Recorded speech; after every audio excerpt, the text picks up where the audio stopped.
మొన్న జరిగిన సంఘటన చాలా చాలా బాధ గురి చేస్తుంది, హృదయాన్ని కలిచివేస్తుంది. ముఖ్యంగా కశ్మీర్ అనేది ఎప్పుడు దశాబ్దాలుగా మండుతున్న సమస్య. మనకి నాకు ప్రత్యేకించి 1986-89 మధ్యలో నేను ఆ టైంలో తెలుగు సినిమాలు ఎక్కువ కశ్మీర్లో షూటింగ్ జరిగాయి. ఇప్పుడు జరుగుతున్న ఈ మినీ స్విట్జర్లాండ్ అనే పెహల్గామ్ కానీ సోనామార్గ్ ఇలాంటి చోట్లన్నా షూటింగ్ జరుగు నేను కూడా పనిచేశాను అక్కడ ఆ ప్రొడక్షన్లో.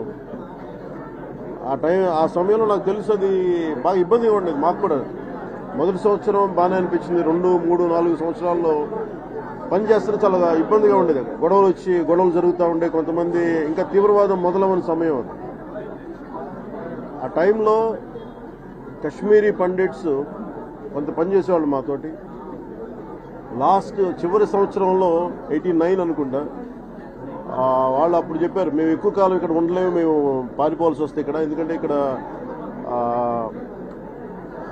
Being Hindu in Kashmir is కూడా టఫ్ జాబ్, మీకు ఉండలేకపోతున్నాం, మేము ఇంక మీరు కూడా రాలేకపోవచ్చు అని నాకు అప్పుడు చెప్పేవాళ్ళు. తర్వాత 90s అది మీకు కశ్మీరీ వేర్పాటువాద ఉద్యమం, ఇక టెర్రరిజం పెరిగి.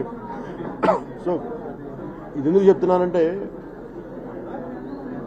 పొద్దున నేను మధుసూదన్ గారి ఇంటికి వెళ్ళినా, ఈరోజు చంద్రమౌళి గారి ఇంటికి వెళ్ళినా ఒకటే వాళ్ళు చెప్తుంది ఏంటంటే, మీరు న్యూస్లో ఉన్నది కానీ అందరూ చెప్తుంది కానీ it's quite a targeted killing. అది మీరు హిందువా కాదా అని చెప్పి పరీక్షించి మరి చంపేశారు.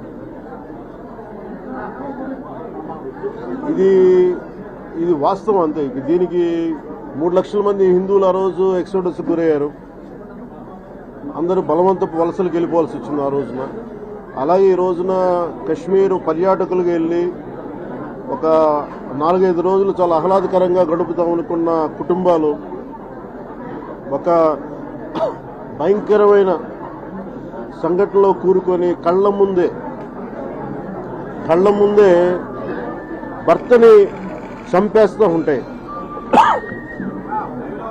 కళ్ళ ముందు భర్తను చంపేస్తూ ఉంటే నిస్సహాయంగా చూసి ఏమి చేయాలో తెలియక అలాంటి అమానుషమైన ఘటనలు, ఇది ఎవరికి జరగకూడదని కోరుకుంటాం ఇలాంటి సంఘటన. అలాగే